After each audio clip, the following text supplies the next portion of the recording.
வேற level எக்ஸ்ட்ரானரியான episode வந்திருக்குன்னே சொல்லலாம். Miss பண்ணாம ஃபுல்லோடையும் கேளுங்க. இந்த வீடியோ பிடிச்சிருந்துச்சுன்னா லைக் பண்ணி நம்ம சேனல் கண்டினியூவாக ஆதரவு வந்துட்டாங்க. கதிரை பார்க்கலான்னு சொல்லிட்டு சிவரஞ்சனி ஃபோட்டோவை எடுத்துட்டு ஒரு குருக்கள் மாட்டுக்கும் வந்துக்கிட்டு இருக்காங்க. அந்த நேரம்னு பார்த்து யார் நீங்கள், எங்கள் அத்தை ஃபோட்டோவை வச்சு நீங்கள் என்ன பண்ணிக்கிட்டு இருக்கீங்கன்னு தனா வந்து கேட்குறாங்க. அதாவது மாமா தான் கொடுத்து விட்ருப்பாப்புல இந்த இடத்துல ஃபோட்டோ கிடையாதுல்ல அப்படின்னு அந்த இடத்துல சீனு வந்து தனா கிட்ட பேசி சமாளிச்சுக்கிட்டு இருக்காங்க. கதிருக்கு என்ன சொல்லி சமாளிக்கணும்னு தெரியாத நேரத்தில் இப்படியெல்லாம் வந்து சொல்லி சமாளித்த உடனே கதிர் நான் உன்கிட்ட வந்து தனியாக பேசணும் வாடா அப்படின்னு சொல்கிறாங்க.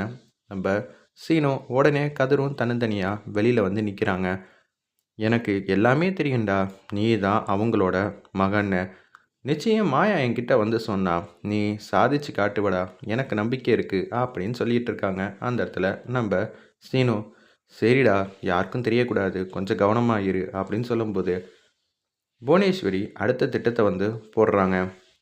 ஏதாவது ஒன்று வித்தியாசமாக இந்த வாட்டி பண்ணியே ஆகணுன்னு நம்ம சும்மா வந்து அவங்களுக்கு பிரச்சனையே வரக்கூடாத அளவுக்கு யோசிக்கிறதுனால தான் எல்லாமே நமக்கு தப்பு தப்பாக போகுது. இந்த வாட்டி அங்கே கால் எடுத்து வைக்கவே எல்லாரும் பயப்படணும். அதுக்கப்புறம் நாளடைவில் இப்படி ஒரு ஹோட்டல் இருக்கிறதே எல்லாரும் மறக்கணும். அதுபோல் ஏதாவது ஸ்பெஷலாக வந்து செய்யணுன்னு அப்படின்னு சொல்லி அவங்க 2 பேரும் டிஸ்கஸ் பண்ணிகிட்டு இருக்காங்க. பசுபதியும் அவங்க தங்கச்சி புவனேஸ்வரியும் வந்து யோசிக்கிற மாதிரி காட்டுறாங்க. ஒரு பக்கம் அடுத்த கட்டத்துக்கு கொண்டு போகணுன்னா ஆஃபர் மேலே ஆஃபர்னு எல்லாம் வந்து கொடுக்கணும்.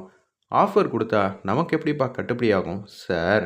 எண்ணிக்கையில் அதிகமாக ஒருத்தவங்க வந்தாங்கன்னா ஆஃபர் கொடுத்தா நமக்கு பலன் இருக்கும்ல. நீ சொல்கிறது கரெக்டு தான் கதிர். இந்த காலத்தில் எப்படி அவ்வளோ பேர் வருவாங்க? நிச்சயம் குடும்பமாக ஒரு 20 பேர்கிட்ட வந்தாங்கன்னா அவங்களுக்கு 40% கிட்ட வந்து சலுகை வந்து கிடைக்கும். நமக்கும் சேல்ஸ் வந்து ரொம்ப அதிகமாகும். 10 பிளேட் விற்க வேண்டிய இடத்துல 25 பிளேட் விற்றுச்சுன்னா ஒரு குறிப்பிட்ட டேபிளுக்கு மட்டும் சொல்கிறேன் சார், அதில் மட்டுமே நமக்கு லாபம் திட்டத்திட்ட 2500 கிடைக்கும். அப்படி இருக்கும்போது ஒவ்வொரு டேபிளுக்கும் 2500 வச்சா எப்படி சார்? நமக்கு ஒன்றும் நட்டம் இல்லை. 20 பேர் கீழே வந்தாங்கன்னா நமக்கு எப்போதும் போல் ரெகுலராக ஓடும். 20 பேருக்கு மேலே வந்தாங்கன்னா அதிகமாக நமக்கு லாபமும் கிடைக்கும். என்ன சார் சொல்கிறீங்க? சூப்பர் ஐடியா அப்படின்னு சொல்லும்போது இந்த தகவலை எல்லாருக்கும் ஸ்ப்ரெட் பண்ணணும்னு சொல்லிட்டு ஆட்டோலையும் போஸ்டர் அடித்து எல்லா இடத்துலையும் வந்து ஒட்டுறாங்க. பரவாயில்லையே, இப்படி என்ன வந்து இருக்கா? சரி நம்ம இந்த இடத்துலையே உட்காந்து சாப்பிட்ருவோன்னு சொல்லிட்டு ஒரு வேனில் மொத்தமாக வராங்க. நாங்கள் எல்லாரும் ஒரே குடும்பம் தான் அப்படின்னு அவங்களுக்கே வந்து தெரியுது வேனில் வந்து இறங்கும்போது. பரவாயில்ல கதிர், நீ சொன்னது இந்த குடும்பத்துக்கு நல்லாவே வந்து கேட்டுருச்சு போல இருக்கு. அவங்களுக்கும் ஒரு பலன் நமக்கும் ஒரு பலன் சொல்லிட்டு வேணுங்கிறதெல்லாம் விருப்பப்பட்டதை எல்லாத்தையும் வந்து சாப்பிட்டுட்டு இருக்காங்க. கதிரும் சந்தோஷமாக 1% கூட வந்து அச்சச்சோ இவ்வளோ சாப்பிட்றாங்களே நமக்கு அளவுக்கு மீறிய லாபம் குறையுதேன்னு நினைக்காம அள்ளி அள்ளி வைக்கிறாங்க. இது எல்லாத்தையும் வந்தவங்க விருந்தாளிங்க எல்லாத்தையும் வந்து நோட் பண்ணுறாங்க. இந்த தம்பி தான் பொறுமைசாலியும் இல்லாமல் பக்குவசாலியாக இருக்காப்லையே அப்படின்னு சொல்லி வச்சுட்டு அப்படியே பில் கொடுக்க வேண்டிய இடத்துல சார் எங்கள் ஹோட்டலில் நாங்கள் கொடுத்த அமௌண்ட்டை நீங்கள் அப்படியே வந்து தரீங்க. அதனால் கிடையாது சார், அதில் 40% டிஸ்கவுண்ட் பண்ணி தான் நாங்கள் வந்து வாங்கிப்போம். இது சிவரஞ்சனியோட ஒரு நியூ ஆஃபர் சார் இந்த ஹோட்டலில் அப்படின்னு சொல்கிறாங்க. குடும்பமாக வரதே பெரிய விஷயம். அதில் நீங்கள் ஒன்றும் எங்களுக்கு ஒன்றும் குறைச்சிக்கலாம் வேணாம். தம்பி நானும் மற்றவங்கள மாதிரி எல்லாரையும் பார்த்துருக்கேன். இது மாதிரி வைக்கிறப்ப அதிகமாக கேட்குறப்ப 40% டிஸ்கவுண்ட் கொடுக்குறோம், அவ்வளோதான் கொடுக்க முடியும்னு நீங்கள் எந்த இடத்துலையும் முகத்தை காட்டாமல் நீங்கள் மாட்டுக்கும் சந்தோஷமாக தான் வந்த விருந்தாளி போல் எல்லாரையும் கவனிச்சிங்க. அப்படி இருக்கும்போது எதுக்கு தம்பி டிஸ்கவுண்ட்டு? இது நான் என் குடும்பத்தோட சந்தோஷமாக வந்து இங்கே வந்திருக்கேன். அதே போல் நீங்களும் வந்து சந்தோஷமாக இருக்கணும்னு ஒரு 15,000 கிட்ட வந்து பில்லை வந்து செட்டில் பண்ணுறாங்க. ரொம்ப தேங்க்ஸ் சார். இந்த காலத்தில் யார் இப்படியெல்லாம் வந்து யோசிக்கிறா? இந்த தகவல் எப்படியோ புவனேஸ்வரிக்கு போகுது. என்னது கதிருக்கு இன்றைக்கி மட்டும் ப்ராஃபிட் கிட்டத்தட்ட ₹1. இப்படியே போச்சுன்னா அவன் ஈஸியாக வந்து கடனையும் வட்டியும் கட்டிடுவானே, என்ன பண்ணுறது? இப்படியெல்லாம் போக விடக்கூடாது. கதிர் இன்னைக்கு கூட்டம் ஜே ஜே ஜேன்னு வருது. இது எல்லாத்துக்கும் காரணம் நம்மளோட புது ஆஃபர் தான். குடும்பம் குடும்பமாக வராங்க. இன்றைக்கி லாபம் மட்டும் 1 கிட்ட வந்துடும் போல இருக்கு. ஆமாம் சார், அது அப்படியே லாபத்தை எல்லாத்தையும் கடனுக்கு வந்து கட்டிடலாம். அப்போ தான் கொஞ்சம் கொஞ்சமாக வந்து நம்மளும் கடனை குறைய குறைய ரொம்ப சந்தோஷமாகவும் இருக்கும் சார். சீக்கிரம் வெளில வந்துடலாம்.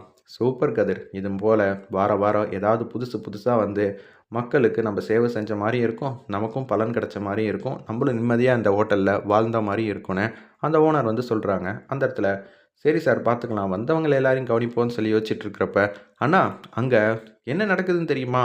இப்படியே வந்து போயிட்டே இருந்துச்சுன்னா, அவன கையிலேயே பிடிக்க முடியாது.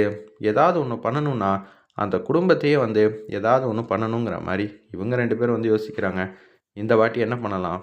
அதுக்கு என்கிட்ட சூப்பரான ஐடியா இருக்குன்னு ஒரு ஐடியா வந்து சொல்லி முடிக்கிறாங்க புவனேஸ்வரி. உடனே அந்த இடத்துல, அம்மாடி! இது சாதாரண விஷயம் இல்லம்மா. மாட்னா அவ்வளோதான். என்ன சொல்ற? அது அவங்க பிரச்சனை. நமக்கெல்லாம் இதெல்லாம் வரவே வராது. பார்த்துக்கலாம் அப்படின்னு சொல்றாங்க. சரிண்ணா, நம்ப வந்து முடிவு எடுக்கிறோம். எதுவும் பிரச்சனை வராத அளவுக்கு ஆள் அப்படி. சரியான்னு சொன்னோனே, நைட்ல பசுபதி மாட்டுக்கு ஒரு இடத்துல வந்து நின்னுகிட்டு இருக்காங்க. அப்பன்னு பார்த்து 2, 3 பேர் கிட்ட வராங்க. தம்பிகளா, இந்த வாட்டி நீங்க செய்யறது சாதாரண விஷயம் இல்ல அப்படின்னு சொல்லிட்டு சொல்லி முடிக்கிறாங்க. சார், உங்க பேரை நாங்க எக்காரண கொண்டும் சொல்ல மாட்டோம். இன்னொன்னு அப்படியே சொல்ற மாரி இருந்துச்சுனாலும், எங்களுக்குள்ள சின்னதா வந்து பிரச்சனை. அவன் என்கிட்ட காசு கேட்டான்னு சொல்லி பிளேட்ட வந்து திசை திருப்பிடுறோம். அதெல்லாம் பிரச்சனை இல்ல. ஆனா நாங்க மாட்றதுக்கு அதிகபட்ச ஆப்பர்ச்சுனிட்டி இருக்கு. மாட்னா 4, 5 வருஷம் உள்ள இருக்கிற மாரி இருக்கு. அதுக்கேத்த மாரி எங்க குடும்பத்திலேருந்து எல்லாத்தையும் பார்த்துக்கணும். அப்பனா நீங்க அதுக்கேத்த மாரி தானே சார் குடுக்கணும். சரிப்பா, ரூ. 20 தரேன். போதுமா? போதும் சார், தாராளமா அப்படின்னு சொல்லிட்டு யோசிச்சுட்டு இருக்காங்க. எப்படியோ இத வச்சு குடும்பத்த வந்து பார்த்துக்கலான்னு திங்க் பண்ணிட்டு இருக்காங்க அவங்க. கதிர் சந்தோஷமா வீட்டுக்கு வந்து வந்துடுறாங்க. வீட்டுக்கு வந்துட்டு, "தனா, இன்னைக்கு நான் மக்கள் போல எல்லாரும் சந்தோஷமா இருந்த மாரி நானும் சந்தோஷமா இருக்கேன்." அப்படின்னு தனாவும் கதிரும் அவங்க வீட்ல உட்காந்து பேசிக்கிட்டு இருக்காங்க. இன்னொன்னு, அவங்க கொண்டு வந்த காசெல்லாம் ஹோட்டல்ல எண்ணி பார்த்துருக்காங்க போல இருக்கு. எல்லாருக்குமே வந்து ரொம்பவே வந்து சந்தோஷமா இருக்கு. கல்லாப்பட்டியே பத்தாத அளவுக்கு, "என்னப்பா இது இவ்வளோ காசு இருக்கா?" "சார், இது பத்தல சார். கீழ ஒரு பெட்டி இருக்கு பாருங்க. இந்த பெட்டி ஃபுல்லாவே வந்து காசு தான் இருக்குன்னு." அப்படி வைக்கிறாங்க. இன்னைக்கு நம்ப போட்டதே வந்து கிட்டத்தட்ட ரூ. 50,000க்குள்ள தான் இருக்கும் மொத்த செலவும். ஆனா வந்தது அத விட பல மடங்கு அதிகமா வந்திருக்கேப்பா அப்படின்னு சொல்றாங்க. ஆமா சார். அதுதான் நம்மளோட லாபகரமான செயல் அப்படின்னு சந்தோஷமா சொல்லிட்டு, அப்படியே வந்து வீட்டுக்கு வந்து வந்திருக்காங்க போல இருக்கு. இத நெனச்சு நெனச்சு கதிரும், தனாவும் பெருமிதமா வந்து இருக்காங்க. "இவ்வளோ சின்ன வயசுல இப்படியெல்லாம் வந்து செய்றியேப்பா" அப்படின்னு ஓனர் சொன்ன விஷயத்த எல்லாத்தையும் நெகிழ்ச்சியா வந்து அடையிறாங்க. அடுத்த நாள் பொழுது வந்து விடியுது. "கதிர், நேத்தி நம்ப சாதிச்சுட்டோம். இதே போல ஒரு 30 நாள் கடந்துட்டோம்னு வச்சுக்கங்க, இது நம்பளோடதாயிடும். சாரி, இது உன்னோடதாயிடும்." "இல்ல சார், கடன அடைக்கிறது நான் ஒண்ணும் எதுவும் பண்ணலையே சார். இந்த ஹோட்டல வச்சு தானே சார் அடைக்கிறோம். எப்போதுமே உங்களோடது தான் சார். அப்படியெல்லாம் பிரிச்சு பேசாதீங்க." அப்படின்னு சொல்லிட்டு இருக்காங்க நம்ப கதிரும். "சந்தோஷமா இருக்கியேடா, இருந்துக்க. ஒரு நாள் லாபகரமா வந்து ரன் பண்ணிட்டேன்னா, எல்லாத்தையும் வந்து மாத்திருவியா? இன்னைக்கு நான் உன் ஹோட்டல்ல எவ்வளோ பெரிய விஷயத்த வந்து செயல்படுத்த போறேன்னு எனக்கு மட்டும் தான் தெரியும்." அப்படின்னு சொல்லிட்டு 2 பேர் வந்து ஹோட்டலுக்குள்ள வந்து வராங்க. அந்த இடத்துல, "என்னங்க நீங்க? குடும்பமா வந்தா தான் ஆஃபர்ன்னு சொல்றீங்க. நாங்க 2 பேர் தான் வந்திருக்கோம். எங்களுக்கெல்லாம் ஆஃபர்லாம் கிடையாதா?" அப்படின்னு சொல்லி கேட்கும்போது, "சார், நெறைய பேர் வந்து ஒரே டேபிள்ல உட்கார்ந்து சாப்பிட்டா எங்களுக்கு கொஞ்சம் லாபம் கிடைக்கும் சார். அந்த லாபத்தில தான் நாங்க விட்டுக் குடுக்குறோம். அப்பன்னா 40% ஒரு பிளேட்டுக்கு லாபம் உங்களுக்கு கிடைக்குதா?" அப்படின்னு வம்பிழுக்க ஆரம்பிச்சுட்டாங்க. "அப்படி ஒண்ணும் இல்ல சார். நெறைய பேர் வந்தா, அது அவ்வளோ வரப்ப நாங்க வந்து விட்டுக் குடுக்குறோம் சார். 2 பேர் வந்தா 40%லாம் எங்களுக்கு கட்டுப்படியாகாது. புரிஞ்சுக்கங்க." "டேய், அவன் தான் சொல்றான்லடா. சும்மா இருடா." "சரி தம்பி. இவன் எதுக்கு எடுத்தாலும் இப்படி தான் வந்து லாஜிக்கா பேசுறேன்னு" சொல்லிட்டு ஏதோ பேசிக்கிட்டு இருப்பான். "நீங்க எதுவும் கண்டுக்காதீங்க. நீங்க கொண்டு வாங்க." அப்படின்னு சொல்லிட்டு அப்படியே வந்து பிரச்சனை பண்ண வந்தவங்க அப்புறம் சாப்பிட ஆரம்பிக்கிறாங்க. "இது சரியில்லையேப்பா! உப்பு பத்தலையே! உப்பு கம்மியா இருக்கே!" அப்படின்னு சொல்லி சுத்த விடுறாங்க. "என்னடா இது! வந்ததுலேருந்து அவங்க ஒரு தினுசா வந்து ட்ரை பண்ணிக்கிட்டே இருக்காங்களே!" அப்படின்னு மாயாவும் வந்து யோசிக்கிறப்ப, மாயா அவங்க பாக்கெட்ல வித்தியாசமா ஏதோ ஒண்ணு இருக்கிறத கவனிச்சிடுறாங்க. "சீனு, அங்க என்னடா இருக்கு? அவங்க பாக்கெட்ல வித்தியாசமா ஏதோ ஒண்ணு இருக்கே!" அப்படின்னு சொல்லி யோசிக்கும்போது, அப்பன்னு பார்த்து வந்தவங்க 2 பேரும் பேரர வந்து வம்பிழுக்க ஆரம்பிச்சுட்டாங்க. உடனே, "சார், எதுக்கு சார் எங்கள தேவையில்லாம வந்து சீண்டுறீங்க, வம்பிழுக்கிறீங்க?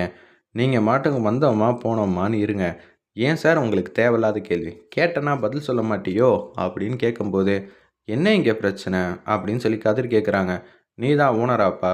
"ஆமா சார், நான் தான் ஓனர். உங்களுக்கு என்ன தெரியணும்?" அப்படின்னு சொல்லிறப்ப, உடனே இவர் என்ன பார்த்து தப்பா பேசிட்டாங்கன்னு பேரர பார்த்து சொல்றாங்க. "என்னது தப்பா பேசினாரா? அப்படியெல்லாம் எதுவும் பேசியிருக்க மாட்டாங்க சார்." "சரி, அவங்க அப்படி பேசியிருந்தா அவங்க சார்பா நான் மன்னிப்பு கேட்டுக்கிறேன். காச குடுத்துட்டு இங்கேருந்து போங்க."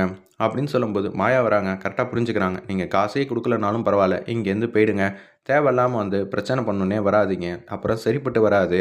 அப்படின்னு சொல்லும்போது, உடனே கடுப்பாயிட்டாங்க. அப்பனா நாங்கள் காசு கொடுக்கக்கூடாதுன்னு சொல்லிட்டு தான் இங்கே சண்டை போடுறோன்னு சொல்கிறீங்களா?